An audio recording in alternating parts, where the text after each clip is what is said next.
You're listening to the Jefferson Exchange. Thanks for joining us. The JX starts today with the debrief, where JPR reporters discuss the stories they've been covering this week, including a reopened fish hatchery, fewer beds in the Jackson County Jail, and what's ahead for Bandon schools. I'm Maria Carter, JPR's news director. I'm Roman Battaglia, politics, science, and environment reporter. I'm Justin Higginbottom, public health and safety reporter. And I'm Jane Vaughn, housing, homelessness, and education reporter. Okay, Roman, let's start with you. You recently went to a fish hatchery in Chiloquin, just north of Klamath Falls. What brought you there? Yeah, so I went there because I was learning about this new building there at the fish hatchery that just recently opened.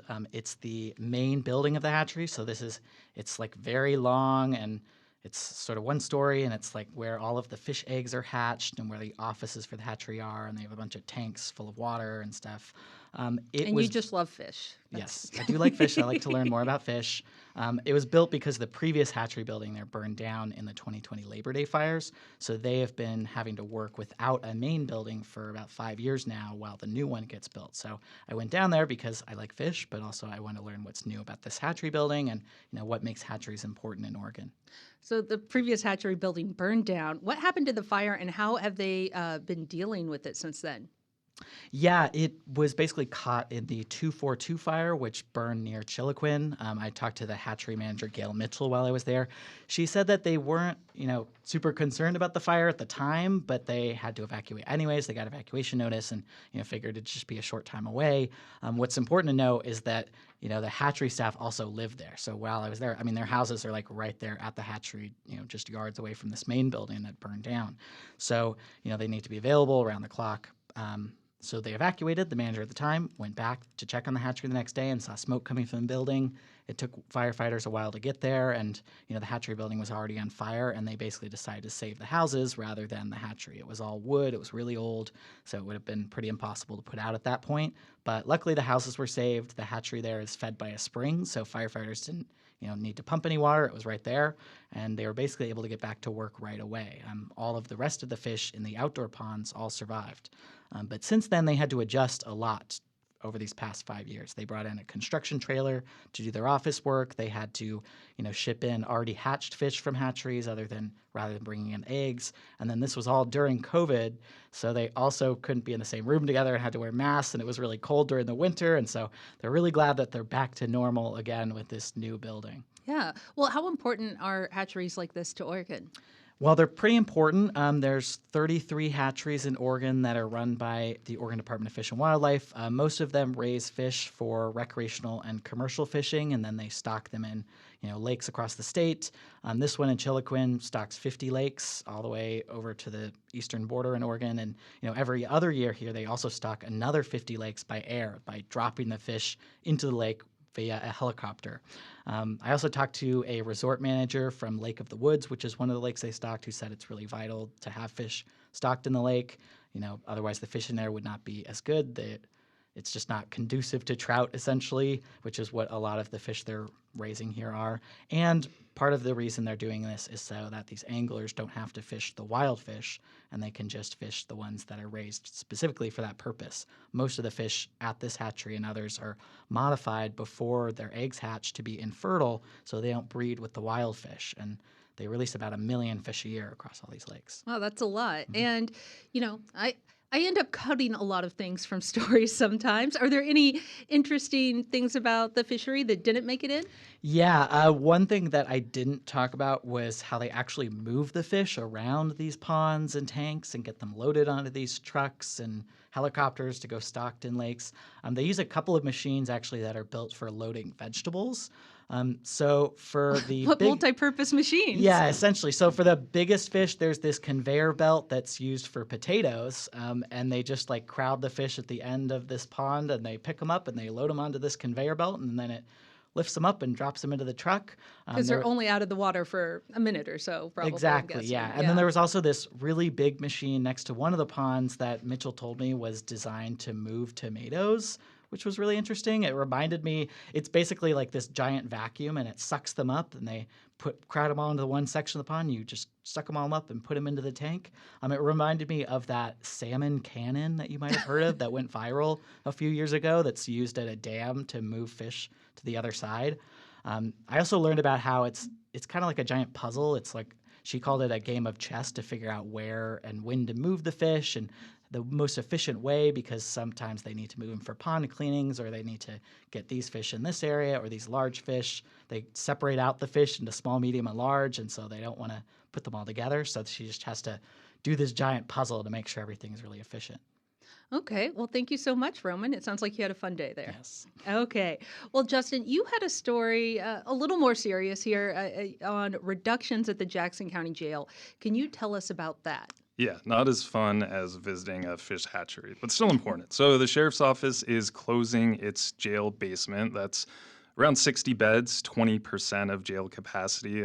So that's a significant reduction. And this comes as the jail is already at capacity a lot of the time. So the sheriff's office regularly needs to release inmates. Sheriff Nate Sickler says he expects this reduction in beds to have kind of a knock-on effect for public safety, which he's seen before.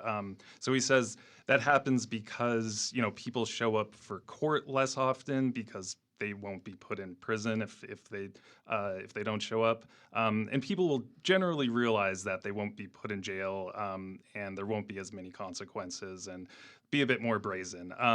So especially with low-level criminals, he sees probably crime increasing there with the threat of the jail losing those beds. Okay. Well, why is the county closing part of the jail? Comes down to cost. So Sheriff Sickler says that costs just continue to outpace revenue for law enforcement in the area.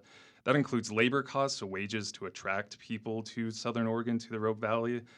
Inmate medical costs have also increased. An insurer that they used to use left the state recently, so they had to go with another company, and that doubled the price for inmate health care. Material costs, gas prices have increased. And what the county provides in revenue just hasn't caught up, according to the sheriff, which is an issue in sheriff's offices and a lot of other places. Reductions often happen at jails because it's thought that's better than cutting, for example, patrol or investigations. It's interesting, I thought, that this is impacting Jackson County because we've done stories about how the county is actually in a pretty good financial situation right now, but there's just still limits to what the county can spend on these services. And this isn't the first time that Jackson County has closed part of the jail, right? Correct. So this is the third time in the last decade or so, and this is really just a recurring theme at the sheriff's office. Sickler says that he doesn't see this trend of higher costs ending anytime soon. And so the only way to provide more services, to provide more beds at the jail, would be with new taxes. And that would be accomplished through a ballot measure. This was tried back in 2020. Voters really didn't like the idea back then. Over 70% voted against it. And in 2024, they did a survey that showed 43% are in favor of a law enforcement levy, so that kind of increased in popularity a little bit. Sickler says that at some point they're going to try this again, but now probably isn't the right time as sort of everyone's hurting with the economy. It seems like it might be a tough sell as everyone's expenses are going up as well. Exactly. Okay, well, thank you so much, Justin. Jane, we're going to talk about the Bandon School District again, but you covered some updates. Tell us what's happening this week there. Right. There's been a lot of updates on the Coastal Bandon School District. So this week, the school board started their search process for their interim superintendent. They need an interim because their current superintendent, Shauna Schmier, is on paid administrative leave while a third party is investigating complaints against her. And she's also resigned, so her last day with the district is on June 30th. So either way, the district needs an interim. The school had a presentation this week from the Oregon School Boards Association. They've started discussing salary for this position, maybe wanting that person to be half or three-quarters time to save money rather than full-time. They decided on a search timeline, qualifications they want this person to have. So their plan basically is to hire a one-year interim and then hire a permanent superintendent after that. Their final selection is expected to be made in late July. And then their meeting this week, they also filled 2 vacant school board seats that had been vacant from resignation. So it was a busy meeting. And give us some context for the situation there in the Bandon School District. Why are they hiring an interim and doing doing this search? There's been a lot going on there. There's been some turmoil in the past, I would say, year or so. There's been a lot of complaints filed against school board members, against the superintendent. Some of them were dismissed. Some of them have been forwarded to this third-party investigator who's now investigating. Some former employees have accused the superintendent, Shauna Schmier, of creating a hostile work environment, engaging in intimidation. The teachers union filed a separate complaint alleging retaliation and dishonest and manipulative communication. So those are some of the complaints that the investigator is currently looking into, and that report is expected pretty soon, sometime this month. There's also been a lot of teachers who have resigned. The superintendent has said that she has faced slander and abuse. The district is also waiting for a decision in an unfair labor practices complaint that was filed by the teachers union. There was a hearing with the State Employment Relations Board. There's been a lot of parental complaints and concerns and pushback. People are mad at the union. People want to just focus on the kids. So there's been a lot happening there in the past year or so.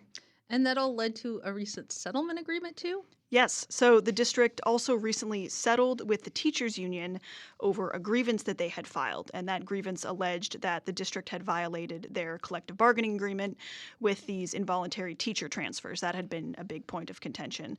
So the union had alleged that the district didn't provide teachers with the opportunity to make their preferences known before they were transferred involuntarily, said the district didn't hold required meetings between the principal and the teacher before being transferred, and other things, basically, that they say the district violated that agreement. And so the district had previously denied that grievance. They were scheduled for an arbitration hearing later this month, but they decided to settle instead. So the district admitted that it violated the contract with the involuntary transfers and has said they won't do that again in the future. They did not reinstate the effective teachers or provide compensation for loss of pay. Those were things the union had originally requested, but they did admit that they violated the contract. There's no monetary compensation, no money exchange there. The union president, Jen Ells, sent me a statement saying that they basically just wanted this to be done. It was never about the money. They just really wanted acknowledgement of what had happened to their teachers. Also, many of the affected teachers had quit, so it's hard to reinstate them at this point. The union also did ask for reinstatement and back pay in the pending unfair labor practices complaint, so that could still come back. And they're really just hoping to move forward now and get some new leadership. The district has not responded to my request for comment, so this doesn't really have any effect on the Employment Relations Board case or the third-party investigation, but it's interesting, and I'll be keeping an eye out for the results of those other things too. Okay, so we'll probably be talking about that again We will. at some point. Okay, thank you so much, Jane. And Roman, now we're doing a little something unusual. This is a story that hasn't been published on our website yet, but we can give listeners a little sneak peek. You reported on changes to Jackson County libraries. What's happening there? Yeah, and people might have been hearing about this if they've been following the news, but the biggest change is that the Sunday hours at the Medford and Ashland libraries are going to be gone. They were the only libraries in the district with those hours, but they're going to be getting rid of them. There's also some changes to the Thursday hours. Some of the libraries were open later on Thursdays, and they've shifted that back to being open from 10 to 5. And then they've also, for most of the libraries in the district, on Saturdays, they're instead going to open at 10 a.m. instead of noon. But I think, the biggest change, obviously, is closing all of their libraries now on Sundays. Yeah, that makes it a little harder sometimes to get to the library. Why is the library changing these hours? Yeah, it's really because of the cost. It's because of budget changes for the library district. Most of their money comes from this district-wide tax, and that tax revenue has not been increasing enough to meet the rising expenses for the library. Everyone is paying more, including Yeah, I think we just heard libraries. about that for the Jackson County Exactly. Jail. All of that cost. And so the district board approved a new budget last month, which includes, these hour changes and other stuff. And they basically said, and from people I talked to, that looking at the data, the Sunday hours and those Thursday hours were not used as much as other times, and so that's why they decided to close those. They also said for the Sunday specifically, it's going to be, cheaper to save a lot more money if they close the entire day rather than just cutting back on a few hours across the whole week. So they're going to be able to save a lot more money that way. And they hope that by making those changes now, they're going to have to avoid other cuts elsewhere. So, these changes for these hours were originally made just a few years ago as part of the library district's goal to expand hours. But, now clearly those budget changes means they have to go back on those and downsize a bit again. Okay, well, thank you so much, Roman, for your reporting on that. People can find that on ijpr.org soon. That's it for the debrief this week. Thank you for listening. You can reach the newsroom with comments on our coverage and suggestions for things we should cover in the future through our news tip line. That's on our website at ijpr.org. And you can find this program and more at jeffexchange.org or on your favorite podcast platform.